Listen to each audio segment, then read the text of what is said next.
Hello and welcome to another episode of the Smash Accept podcast. I'm your host, Michael Royer. You can find me on Twitter at Dynasty Dad FF. You guys loved it last week where we brought you our top 10 Dynasty wide receiver buys worth under a first. Today, we're going to do it for running backs, and that's become trickier and trickier. There's a lot of staple guys here where Snoog and I have been saying buy these guys for, 3 or 4 years now. There's other ones where there's guys that are up and coming. Nobody better to chop it up with them. My main man, Snoog. How you doing, brother? Doing good. I'm excited. I love my running backs, and anytime we can do a running back show, I'm here. I'm right there. I'm ready to go. And we're going to talk about a guy that I talk about probably 24/7, probably in my sleep, to my girlfriend, to my dog, to my turtles, to everybody. So I'm excited to jump into this show and talk about this first guy. Make sure you guys smash the subscribe button. We are right there. We're on that fringe of 4,000. I know we're going to pass it real soon, so we appreciate that about you guys. You guys are always coming out to help us out. So without further ado, the top 10 Dynasty running back value buys that you can go out there and get. The first one is easy. Snoog and I have been saying it since 2021. Like every year, it's like, hey, he's not quite a first. Go buy him. Now it's like, Snoog, we've been saying buy Alvin Kamara for the last 2 years, and the price hasn't changed. He hasn't been worth a first, but he's still in that 203. And these values on here, guys, we have that as our patreon.com/accept our actual values. He's our running back 23 with the value equivalent of the 203. And if you guys are like, you're confused on what a player is worth, I have it ranked every single player in Dynasty, what they're worth, what their rookie value equivalent is, so you can smash those Dynasty trades. Snoog, Kamara is set for a massive year. I mean, whether it's Tyler Shuck, whether it's whoever the quarterback is, they're going to rely heavily on Alvin Kamara in this offense. He's played in 8 seasons, Dad. Guess how many times he scored less than 17.5 points per game? Once. One time. Yeah. He's literally one of the fantasy football goats of my generation. Since I've been in it, he's been probably right behind CMC for the best fantasy football running back that you can own. And he still looks damn good. Last year, 19 points per game.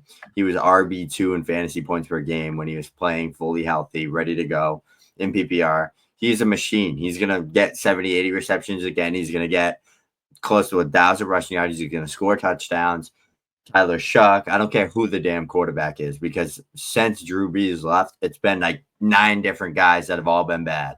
And so we had that same narrative every time. It's like, oh, they're not going to be able to do it. Yeah, he's done it every year. Like, he's been in the worst situation out of any of the best running backs that are vets every year, and he outperforms all of them. Literally, Let's take a look at some of these trades then. The first one, real easy. A late 26 second, a late 27 second, and a 25 fourth. You paying that on a contender? Yep, because that's a great move to package up some future seconds. You get to keep your first, and you get an RB1. If you need that position, you need an RB2, you need depth, go get them. Yeah, a lot of these are just random seconds straight up. How about this one? We got George Kittle and Alvin Kamara, 2 of your absolute favorites, or the 108. Smash for George Kittle and Kamara, especially in tight end premium, which it is in this case, and full PPR. You're getting arguably tight end 1 overall next year.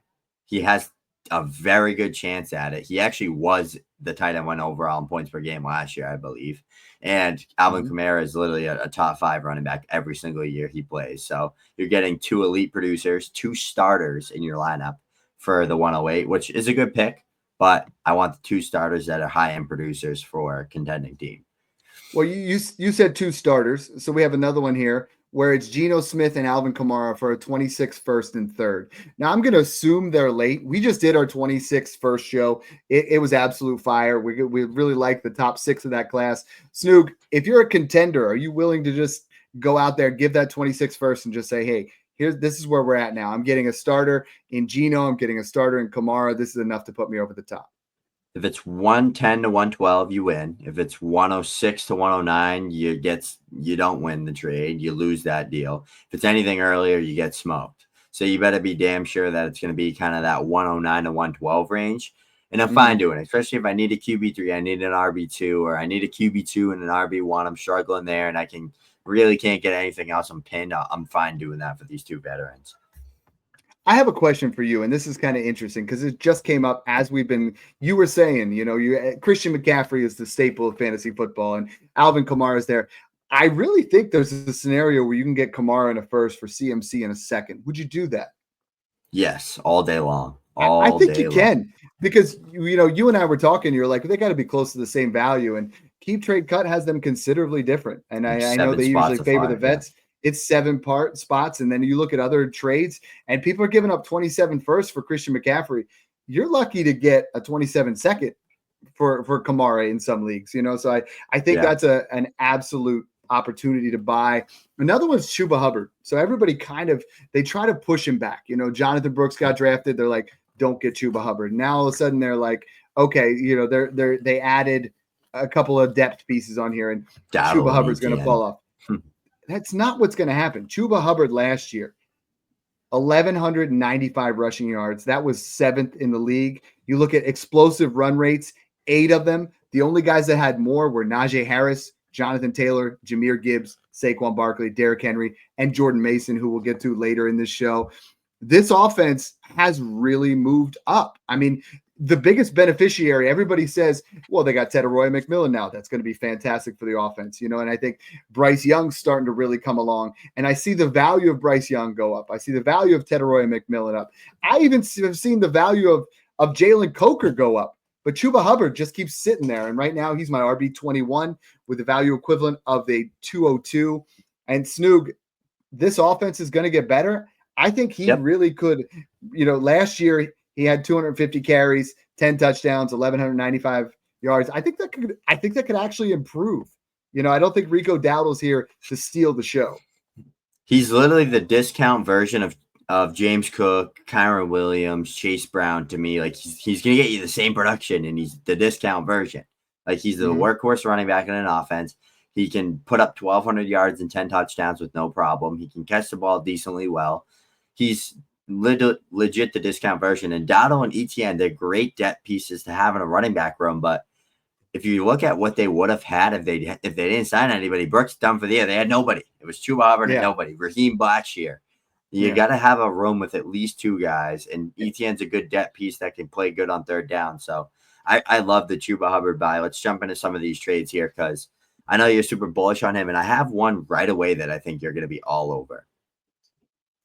Chuba Hubbard or 226 seconds, both mid to late. Yeah, I want Chuba there. I mean, I think you have to really assess where they're at. If they're both early, I don't love doing it. But next year's class, we've already started to diagnose it. And you and I like the first round. And I think there's a good 6 to 8 guys. But I don't think you're going to see the same value depth that you did in 2025, right? The 2025 from like 204 to 304 is really, it's chalk. There's a lot of good players there. There's a lot of good assets. I don't think 2026 we're going to say the same thing. I think we're going to talk about the mid-round, mid-second, late second being a dead zone. And I think if I can give up 2 of those picks for Chuba Hubbard or any of these players for that matter, I'm going to do it. And that's Snoog. That's the biggest thing that people keep coming to me and they're like, Dad, would you pay a first for any of these? No.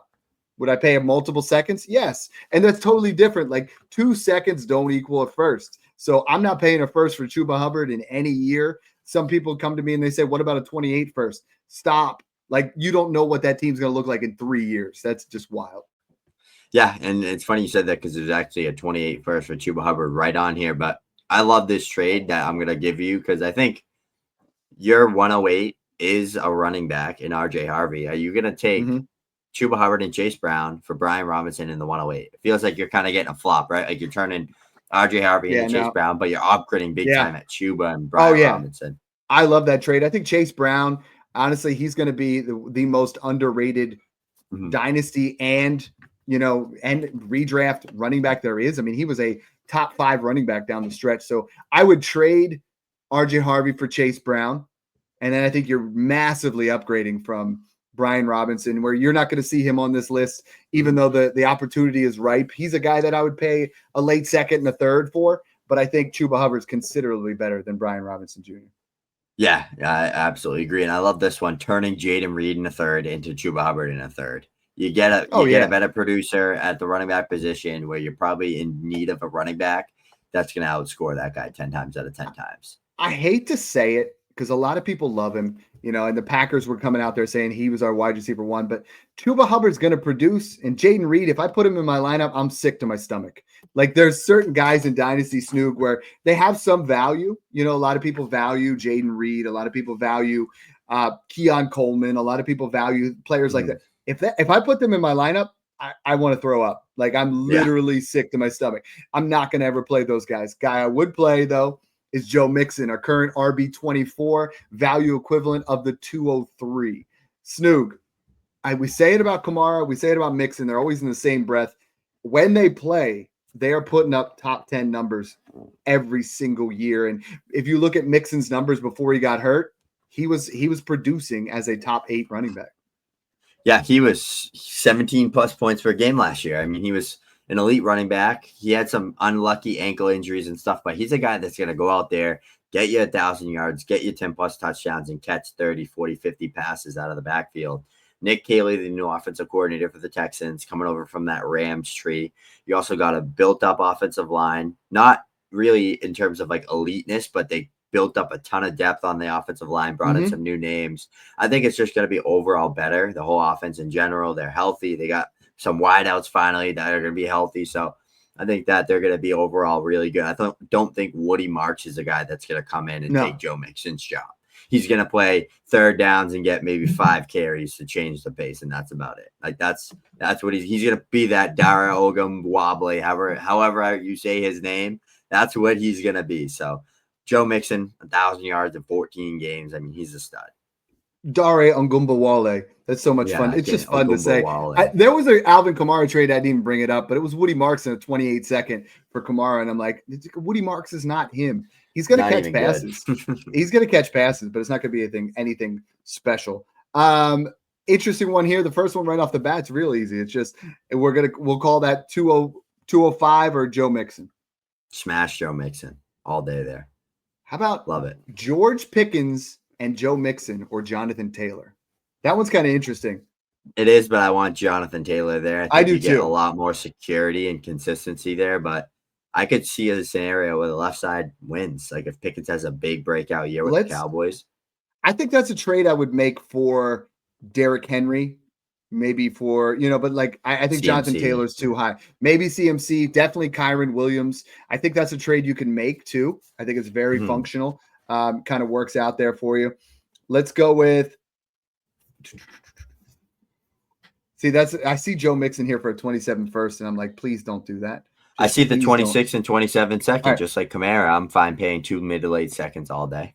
We brought up Jonathan Taylor before. How about Joe Mixon and a 26 first? We're going to call this mid to early, or Jonathan Taylor and Tyreek Hill. I want the JT and Tyreek Hill side, but that's not a bad trade if you're trying to shed it.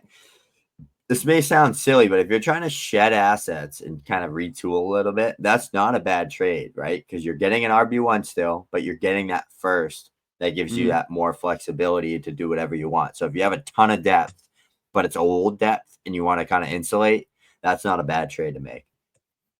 Yeah, it's shaving off that old depth sometimes is something that's just an absolute must.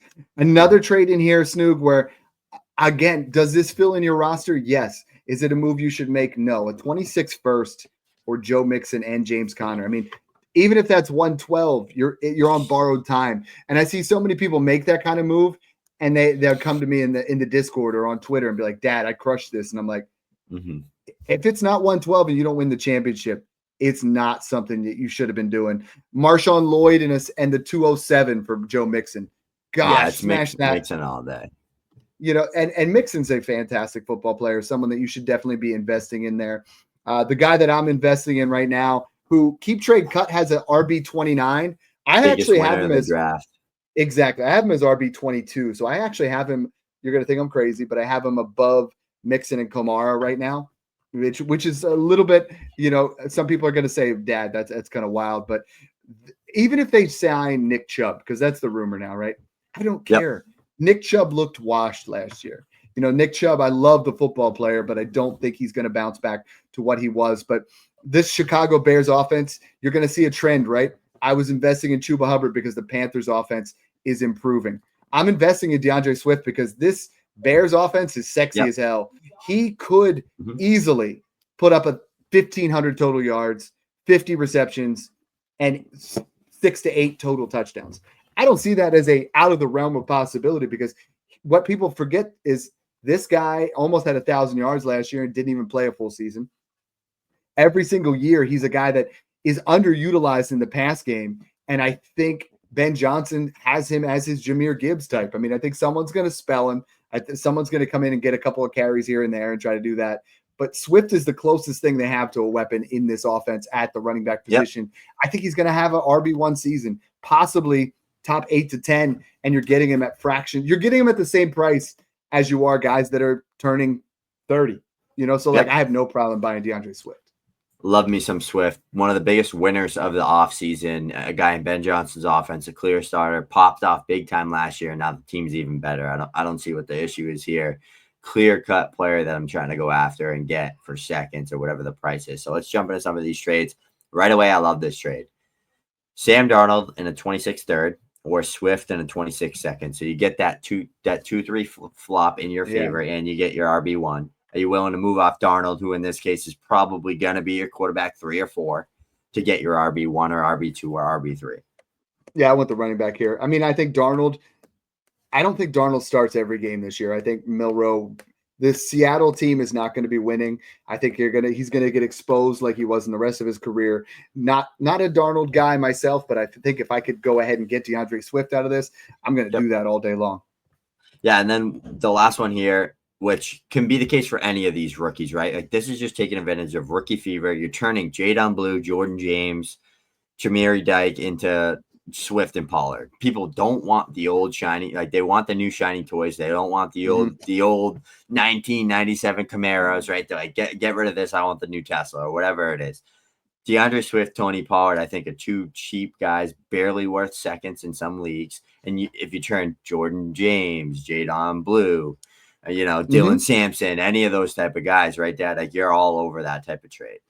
Yeah, and I think in your rookie draft, you could package, you could get Swift for the 301 and a third. Like, rookie fever starts to sit in. People get excited. They go ahead and they're like, all right, I don't need this player on my roster anymore. I want that new shiny toy. The opposite can be said for Travis Etienne right now. He's my RB29. I think he's considerably lower on keep, trade, cut. I have him as the 206 equivalent because, Snoog, one way or another, right? He's either going to play really well this year and hold off Tootin and hold off Bigsby, or he's free. He's going to get a second contract, because he's flashed enough to show what he has. And I think Liam Cohen knows what he has in Etienne. I think sometimes we push Tootin up a little bit higher than what we should. Bigsby's still there. I think they have a rotation of all three of them, but Etienne should still be the starter. Etienne's the best running back on that team, and it's not close. In terms of skill set, attributes, prospect, player type, like all that, best running back on that team, and it's not close. Tootin can't keep the ball in his hands, drops the ball, crazy fumbling issue. It looks like it's already translating. Great athlete, home run hitter, so is Travis Etienne. Bigsby's a good two-down grinder. He can be the guy that does the dirty work. I really do think that Tootin's not going to play much as a rookie, and I think it's going to be kind of like that. Does Travis Etienne deserve the contract? Prove it if you do, right? If not, you're gone. It's Tootin time. He's going to see if he can prove it and be that, Bucky Irving, that explosive guy.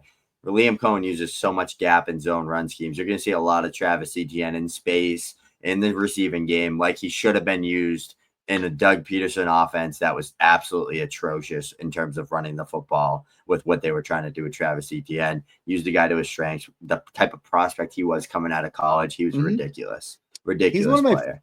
One of my favorite insulated guys. If I can get a 27 first in Etienne for Christian McCaffrey or a guy like that, I think you have two chances to win. This first trade I love here, Snoog, is Rachaad White, Ramondre Stevenson, and Bryce Young, or Etienne, Charbonnet, and Jackson Dart.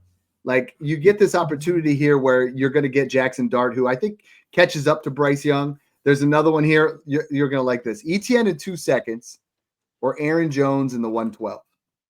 What do you like there? Yeah, I like it. I like this. That one's close. I do think you're taking a big risk with Etienne, but I think he didn't accidentally have 2 back-to-back 1,000-yard seasons on that horrible Jags offense. Like, Javonte Williams, these guys struggled on bad offenses. Etienne didn't. He still went out there and put up numbers. Like, he's a good player, but I think the 112 is the most valuable piece in that trade, and you're getting Aaron Jones, who probably could realistically outscore Etienne. So that's close, but I do think there's a path there, especially if it's like, and here it's the 25 seconds. So if it's like a couple spot trade back and you get the second on top, I like that type of move. You got Hunter Henry in 2/3 or Travis Etienne. Like that. That's how you smash. And the 2 that's how you third for Etienne and a 4th. Like those type of trades, I love. There's a lot of trades here where you just see him go for pennies on the dollar. He's a guy that finishes up a trade. He's someone that you're just like, okay, that was just you stole him there. You ended up just getting him basically for free, and he's too talented for that. He's way too talented to be a running back that we consider that way. The next guy I want to talk about is David Montgomery. David Montgomery was going into 2024. People were borderline selling for a first. He was at 112 to 202 range, and he actually had another really good season. It was just that he got injured, and we saw what Jahmyr Gibbs did without. And Snoog, just to remind the listeners, the 4 games without David Montgomery: 23.4, 21.4, 22.3, 41.3. Jahmyr Gibbs is the RB1 in Dynasty. Stop letting other people tell you it's someone else. He is that guy. But when it comes to David Montgomery, he has 10 touchdown upside every single year. And Snoog, we don't ever want to project it. We don't want our studs to do this. But a Jahmyr Gibbs injury away from, dare I say, David Montgomery would be an RB1. Like in that area. With the amount of touchdowns and the usage, I think he could be a top 12 running back. And that's why he's the number 1 insurance running back in Dynasty, because he's a guy that has a already baked in floor, right? He's going to finish as a flex back end RB2 for sure if Gibbs plays every single game. But whenever Gibbs misses, he's going to go out there and he's going to put up 20-point games because he's going to score a touchdown. He's going to have 100 yards. It's not sexy, but it's these little wins where you get value buys that can really help you go over the top and win in Dynasty. Yeah, exactly. I mean, if either of them miss games, the other one's a league winner. And obviously Gibbs is so much more talented, such a better player, but Montgomery's still a damn good running back. Like, he's going to get the job done. It'd be on an elite offensive line, an elite red zone success offense. Right away, doesn't look like you're giving up much, Dad. Like, most of these trades are second for Montgomery, second in a rookie like Pat Bryant, and a 27-second for David Montgomery. That's a trade you can damn well make in your league probably 10 out of 10 times. Yeah, and I'm taking that for sure. I don't see any reason why you wouldn't. I mean, the only time I start to really worry about David Montgomery is I saw someone trade like the 202 for him, and you're just like, that's not the way you want to go. You know, you want to go late second plus to get yourself up to a David Montgomery, or you want to take a wide receiver who's depreciating in value, like an Xavier Legette, and add something onto that, or you take something late and add and just move yourself up to David Montgomery. So 2 guys on the show that we're going to talk about today are in this, and I'm going to ask you both of them. Then I want you to say what's the max you're willing to pay for David Montgomery after this in terms of pick value. So David Montgomery and Jordan Mason, or the 207 and the 312. Oh, I'm taking the Mason side there all day. I mean, I would pay the 301 for Mason, and I would pay the 205. 205. It's probably right there with 206 for Montgomery. I had him at 205. I think I would take him. Yeah, I think comfortably I would not want to take him over. But Scatterbo could have a higher ceiling. But like, Scatterbo is what we want David Montgomery. We'd be damn well pumped if Scatterbo gives us 1,010. You know what I mean? Right. And I think Scatterbo, we wanted him to go to the Bears to be the David Montgomery in the Ben Johnson offense, right? Yeah. Because that's what you could see from him. So that's a real good question. The next one, are we in? Are we out? Are we in? Are we out? The Chiefs take no one. Like, damn you Chiefs for not taking Travion Henderson. But Isiah Pacheco's in line to be the starter there. Yeah. And the only other players are Brashard Smith, Kareem Hunt. You know, like, Isiah Pacheco instantly becomes borderline RB2 material again. He's a good receiving back, and he scores touchdowns on that offense. And Kareem Hunt stinks. He's washed. He's not going to do anything. Pacheco is going to play the Kareem Hunt role. And if Brashard Smith does end up like we think he can be as a dynamic receiving back in that Jared McKinnon role, great. You got a two-headed backfield, right, where you got that dynamic receiver, and then you got the guy between the tackles that's going to run the ball 100 million miles an hour into the defensive tackle and get you 4 yards every play and score 9-10 touchdowns. You can get him for a pair of thirds right now. Like, people just don't want. I've never been a big fan of him. People had him as like the RB10 last year. I thought it was ridiculous, but like that's wild. We hated him last year at that cost, but now we like him because he's worth barely a second, and he's probably the Chiefs starting running back. So sign me up. I think I'm buying Isiah Pacheco right now and then possibly flipping him. You know, I see Isiah Pacheco in the 210 or the 207. Pacheco. Like, he's free. He's free. Use there, him right? as a throw-in to tear back a couple of spots. Because the 207 and 210 is the same damn thing unless someone reaches on a Tootin or one of those guys, right? Isiah Pacheco in the 301 or Keon Coleman. Pacheco over Coleman. I would do that too, because that's just like, you're going to actually get some production there. Darnell Mooney and Theo Johnson or Isiah Pacheco. Come on. If you start Darnell Mooney or Theo Johnson, just go home. Like, just give your money to the commissioner, because you're just donating anyways. What you can do is, like that trade that was just up there, it was 110 for Pacheco and 112. Literally, that's like, if you see it's flat tier and you don't have a guy you want super bad, move back from like 110 to 201 or 110 to 112 and say, give me Pacheco as a throw-in. Even if he's just a 200 fantasy point guy, he's a great flex or an RB3 or 4 for you. I did that same thing. I was at the 1-9 and I had it between Loveland and Warren. I traded the 1-9 for 112 and Pacheco. I moved back to 112 and Warren fell. So I got my guy anyways, you know, and sometimes that happens. Getting your guy here. This is someone that I know you were not big in on last year, but Aaron Jones wins multiple ways here. He avoids one of the alphas from this class going to Minnesota. He gets Jordan Mason. Now, what we were talking about before is explosive run rates. Jordan Mason was through the roof. Like, his explosive run rate was higher than anybody's because the amount of carries he had. He had RB1 weeks, multiple weeks in a row when Christian McCaffrey went down. I think you look at this as a 1A, 1B, very similar to what we were talking about with the Lions, is Aaron Jones is going to be an RB1. You know, now that we have JJ McCarthy there, I think he's going to dump the ball off. I think Aaron Jones is going to have a really good season here.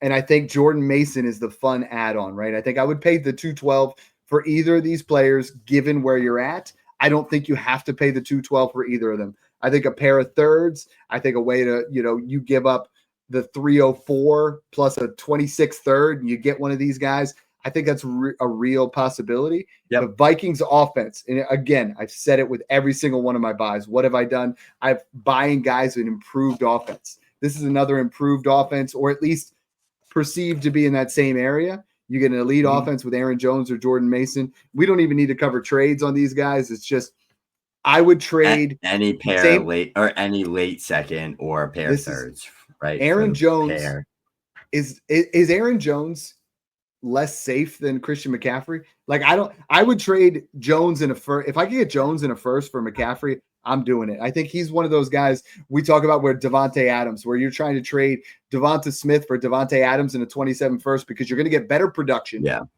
And you're going to get that insulation of that pick. There are so many players in Dynasty right now where I would just get me Aaron Jones in a 27 first. Get me Jordan Mason in a 27 first, you know, and I think another guy along that lines is your guy here. Tony Pollard doesn't get any competition. It's Tajay Spears was already there. They added Khalil Mullings, you know, like that's 6th, 7th round. Yeah. Yeah. So there's not any competition there. And the offense improves. Cam Ward's the quarterback. Cam Ward is a much better quarterback. Will Levis was one of the worst quarterbacks in the league last year, dumping off to the running backs. Tony Pollard's got upside. Yeah, he does. And he's going to command volume. I know the coach already, Callahan, came out and said, like, we like Spears and Pollard. We're probably going to use them more in that committee type role. But I think Pollard projects more as the goal line guy and the early down guy because he's bigger, more powerful than Spears. And he's still good in the receiving game. So I think he just has a higher floor overall. But he's so cheap. Like, you can get a guy that gives you 1,000 yards the past 3 seasons, basically, for dirt cheap. So I really like going after him. I mean, he had some big games down the stretch. He, coming off that leg injury, came out sluggish for the Cowboys. Now with the Titans, he was really, really efficient in explosive runs last year, and he looked a lot better as a running back. in last year at the Titans. Now he's going to be 2 years removed from it. Like you said, in an improved offense. That's what we're looking for here. And we're looking for clear-cut volume. And he's got that. Any late second in 26 or 27, I'd pay. You want to talk volume. You want to talk cheap running backs. There's no name better than James Conner. He's considerably cheaper than everybody else. Back-to-back seasons of over 200 touches. Back-to-back seasons over 1,000 yards. Back-to-back seasons over 4.6 yards per carry. Back-to-back seasons over 7 touchdowns. Back-to-back seasons over 40 receptions. Snoog, that's the staple of consistency. And I think at the 2, I have him as the 207, but I think you could get him somewhere between 208 and 212. I'm smashing that all day long. Like, why would I understand Trey Benson's there? And that was the narrative last year, but you're getting James Conner for pennies on the dollar. Ride until the wheels fall off. I did this show 3 years ago with Mung, and we were talking about who you buying for a second. And the answer was James Conner. And sure enough, he's still at that same value. Why do you not buy James Conner? And you mentioned it before, and I want to throw this out there as an honorable mention. Javonte Williams, is he the guy in Dallas? I mean, Jadon Blue, there's not a lot of other opportunities. Javonte Williams is going to be given the keys. What are you paying for him? Because he's one of the most questioned running backs that I get when it comes to the Patreon. He's the best running back on that team. Skill set wise, talent. Jadon Blue, I don't think is really great. Like, he's a explosive scat back, Jerick McKinnon type of player, but he's not like a workhorse. He's not a 3-down guy. He's not a guy that's going to take 15, 18, 20 carries. Like, he's none of that. So I don't really think that it's going to be him, but I think he can provide PPR upside. I think if Javonte figures it out and, puts it all together, he can be a guy that, scores 10 touchdowns in this offense and can be good. So I think he's a guy I'd pay a third for. He'll be the first and second down back. This offense is going to be Dak Prescott. Every other year throws for 4,000 yards. This year he could really throw for 5. The defense is trash. I think Blue or Williams, whoever that receiving back is going to be the guy to get some fantasy value. Speaking of fantasy value, there's no better value than the Patreon. Patreon.com/SmashAccept. You pay on there. That is the way to get into our Discord. Then I'll send you a link. This month has been our best month. Like I know I said that last month and the month before that, but it is growing exponentially. You guys have really, showed out. You guys appreciate what's going on there. $5 a month gets you in there. We have a bunch of different codes to reach out. We can kind of get you guys set up and try to help you guys. But this has been a fun show. Thanks for tuning in and enjoy the process.